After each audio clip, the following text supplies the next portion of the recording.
I beat this.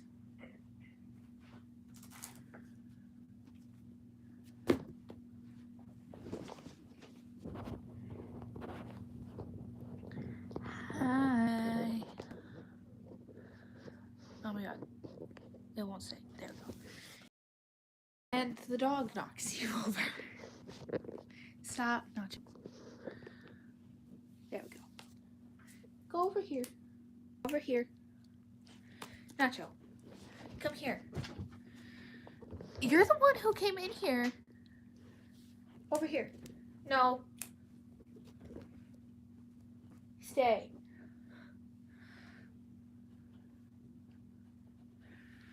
Am I ready for the new year? Not really. Hi. You were so cute. Yeah. This is Nacho. He's very clingy today.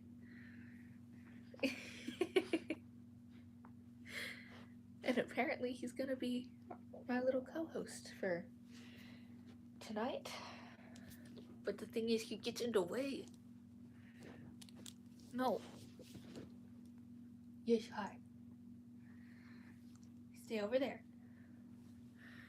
I know you know how to listen, so listen. Stop. Stay. Good boy.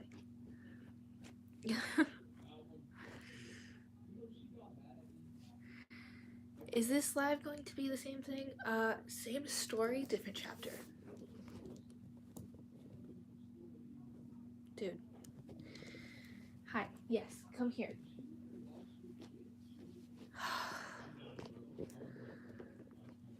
Would you stay over here? Come here. Stay.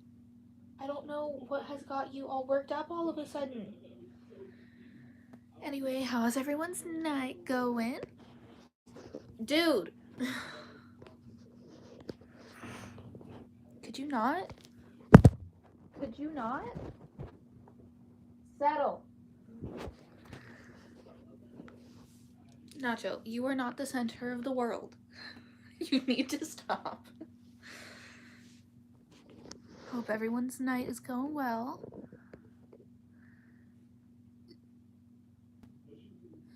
No. After something happened in one of my lives, I refuse to say anything that people tell me to say. New Year? Oh. I just hope history doesn't repeat itself. Oh, now you want out. Hang on. What, I don't give you attention and then you get mad? Yep, that's normally how it goes. Ugh. Okay. I'm back. Hi, welcome in.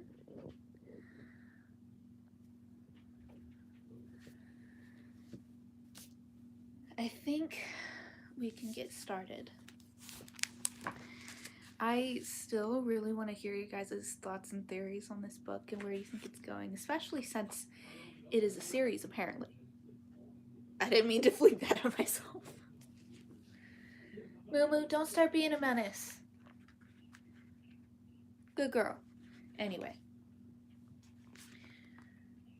At Riker's insistence, they all piled into the carriage and rode back to Grosvenor Square. That name changes every live stream. On the way there, Tiki told them of Larkin's capture and returning the ring to Leo. Rather than saying exactly what had happened to Marcus, She just told him that Marcus wouldn't be bothering them anymore. The way this is going, I'm surprised to see how they say it's a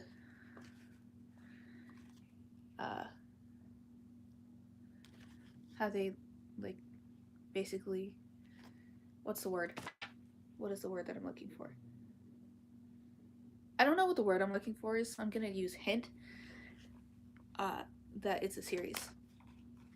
I'm not saying it, especially because I don't know what it means.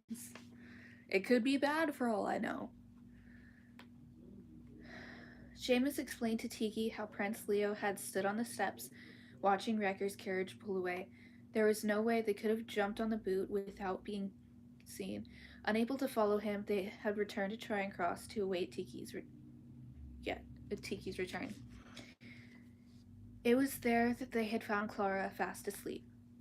Once they arrived at Riker's townhouse, Riker brought out plates of beef, ham, and fresh French bread for them to feast on.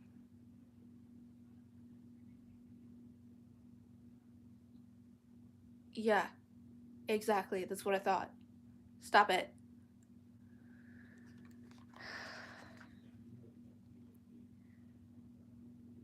Toots's head was nodding over his plate when Tiki said it was time for everyone to go to bed. Seamus carried Toots to a bedroom where each had his very own bed. I am thinking that maybe Riker will let them live in his house. That would be amazing if he did. Clara and Fiona went to sleep in one of the bedrooms down the hall from Riker's suite, where Tiki could easily hear and check on the child. Though she still had a small cough, the little girl seemed to be in a surprisingly good mood and shape. Suffering no lasting damage from her time with Larkin, it appeared that Larkin had lied about Clara coughing up blood. It was a little while later when Tiki and Riker sat down in his small living room. Riker sat next to her on the sofa, swiveled around so he faced her. He reached for her hand, a soft smile on his face. I'm a little concerned.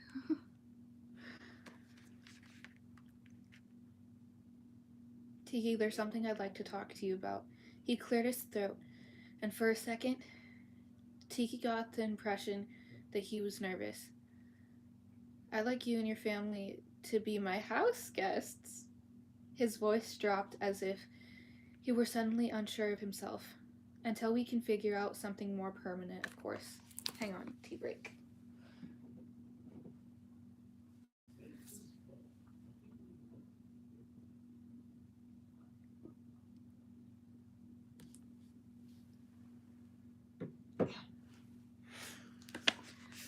Okay. Tiki looked at him in amazement, at a loss for words. I've got my housekeeper, Miss Bosworth, living here. That is an interesting name. Riker added hastily, along with her husband and my staff. It'll all be perfectly appropriate. Tiki slowly looked around the room as if appraising its appeal as a possible home. The fire flickered warmly from the hearth. Sorry for the background noise, my brother. Okay, where was I? Bookshelves covered one wall, and windows looked out to the trees outside. Beautiful oil paintings of the English countryside hung on the walls. A plush rug covered the floor, adding to the warmth of the room. Stay here and leave Charing Cross. Her lips curved up in a grin as her eyes landed on him. We'd love to. I love Tiki's personality so much. Oh, your phone died? Oh shit. I'm sorry.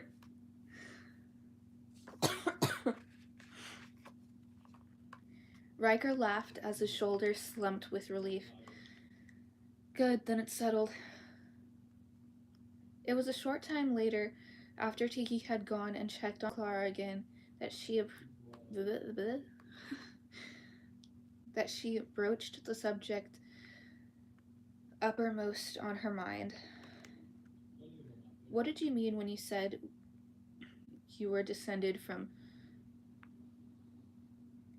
I still don't know how to say this. Eridanus? Eridanus? Eridanus. We'll go with that. Makes more sense. Tiki stared at him. Is that true? Riker nodded. It was something that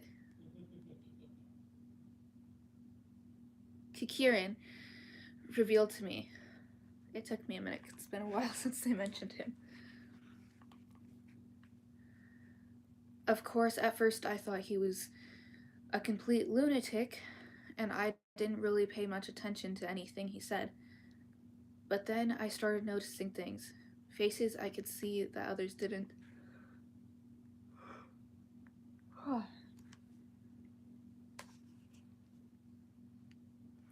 Shadows that shimmered and moved, and suddenly a person would be standing there. He stood up and leaned an arm against the mantle, staring down at the fire. After I had time to adjust to the idea of my family, that my family had been... I'm trying to think of a better word than the word I used last time. I'm just gonna say what I used last time, that my family had been offed. I started wondering why we would be targeted for elimination. Why us? Then some of the things my father had said started coming back to me. Hints of some new responsibility I would have when I turned 16.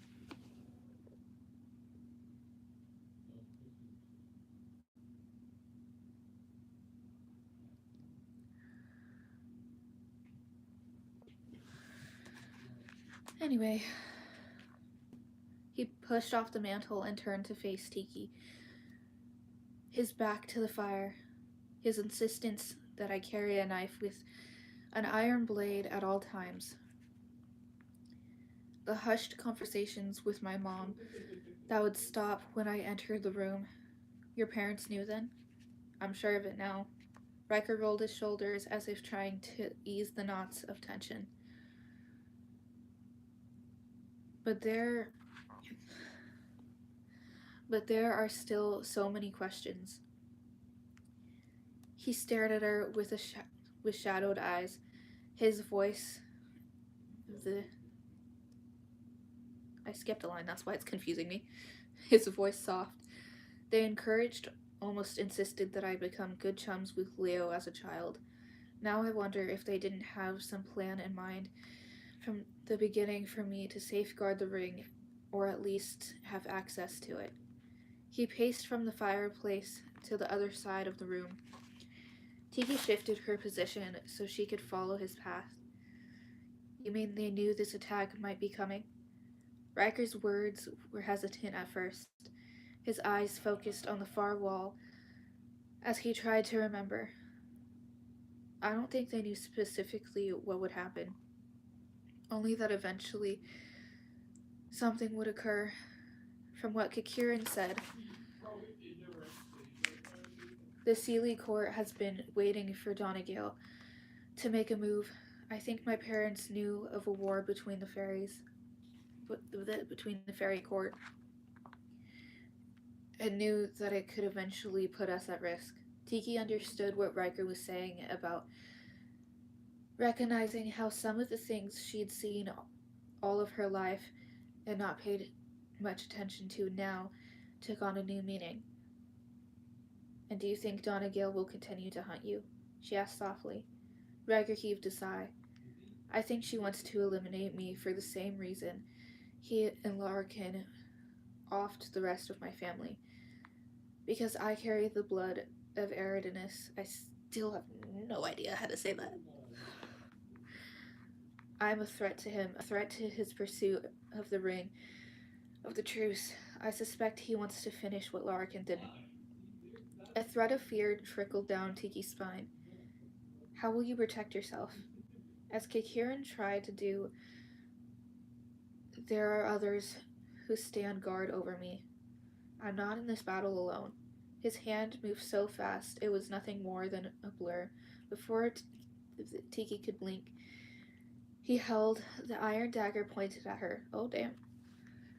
He chuckled with self-assurance.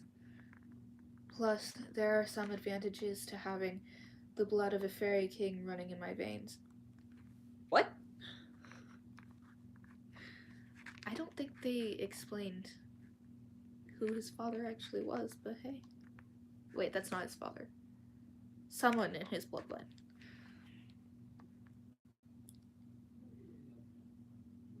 He flipped the knife around and just as quickly made the blade disappear. I found that I can move fast enough to disappear when I need to as well. He sombered. Though now that the ring is guarded again by the royals, I'm not sure how that will affect Donegale's pursuit of me. He returned to stand before the fire, his elbow resting on the wooden mantel, especially since I plan to convince Leo that the palace has been infiltrated and to allow me to guard the ring.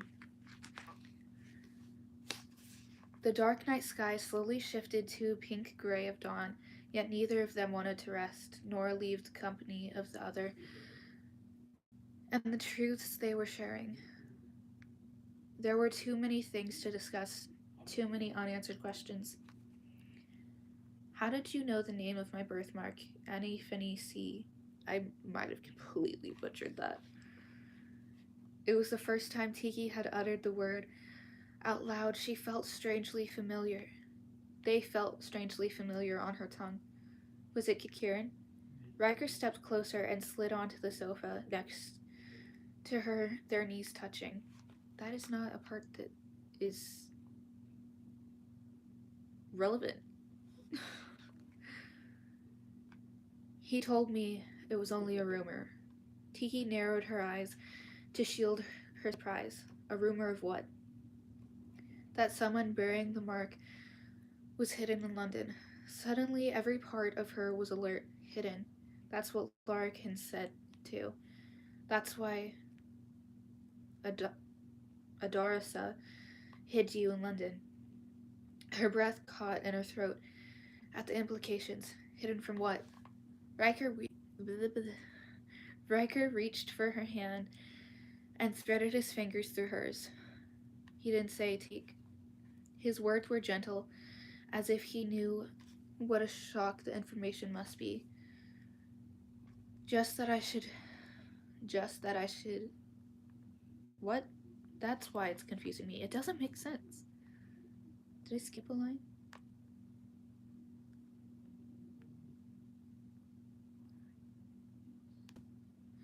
Just that should I see someone who bore that mark, to know they were connected to the world of Fae. He hesitated and rubbed her fingers with his thumb as if to soften the impact of his words. He said we would be drawn to each other, and that I should be very careful. Careful, Tiki said. Of me. What could I... Riker shifted and slid his arm around the back of T's tense shoulders, pulling her closer. What happened with you and Larkin? You were only gone for a few minutes, but I swear it felt like hours. Tiki lapsed in silence, seeing once again that meadow and the mounds, hearing the littling music that pulled at her with an unnatural longing. I was there. Her voice was soft with wonder as she recountered the memory in the other world. To her surprise, he nodded. That's what I thought happened.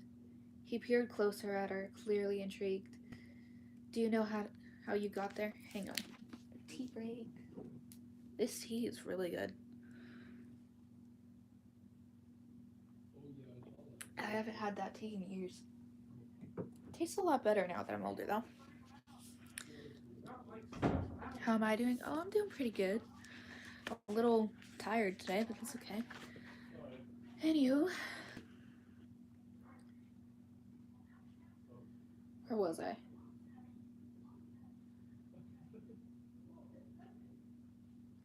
He peered closer at her, clearly intrigued. Do you know how you got there? The room was silent, but for the crack and hiss of the fire. It happened when Larkin pushed me backward. When she grabbed my wrist, it was as though she held a flame to my skin. The next thing I knew, we were in the meadow, and it was twilight. What did you see? His voice was hushed. Tiki described what she remembered of the meadow, the mounds, the huge stones, of how Marcus appeared, and how he had taunted Larkin. He mentioned the claw. Tiki closed her eyes, envisioning the dark fairy before her, in the deepening shadows. That thing they put on her wings. He knew those who hunted her were close, that they would clamp her if they caught her. Ugh. Now my neck doesn't hurt, sorry. She shuddered, rubbing her face with her hands as though to erase the memory. He made it clear that he wanted her captured. She hesitated. So he could have me. Gross. Riker's jaw clenched at her words. But then he shook his head. Marcus is dead now. He won't ever bother you again. Larkin said something else before Marcus arrived. Tiki hesitated, getting the courage up to speak the words, burning on the tip of her tongue. She said Anfani C was the birthmark of Finn MacLokin. I still don't know how to say that, so I hope I said it right. She looked into Riker's eyes, seeking the truth. Have you ever heard of him? Of such a place? Riker reached forward and smoothed a strand of hair from her face, his fingers lingering on her cheek. I know there's an ancient place in Ireland called the Hill of Tara. It has something to do with the king of fairies, the kings and fairies. Hi, welcome in. His voice softened. But that's all I know. Tiki clasped his hand, lacing her fingers to his, her eyes imploring. But how will I know? How do I find out who I really am? Tiki. Riker's lips were so... I read that line. So close. His breath caressed her face. We'll have to find the answers together. We're bound by more than love. It would seem destiny seems to have plans for us as well. And that, my beautiful raindrops, is the end of chapter 39. We are getting into the very last chapters of this book. And I'm kind of mad about it because I only have this book and it's a series. Bookworm problems. But as always, I would love to hear your theories and thoughts on it. I will be back tomorrow with chapter 40. But until then, good morning, good afternoon, and good night, my beautiful raindrops. Stay spooky, stay weird, stay dreamy.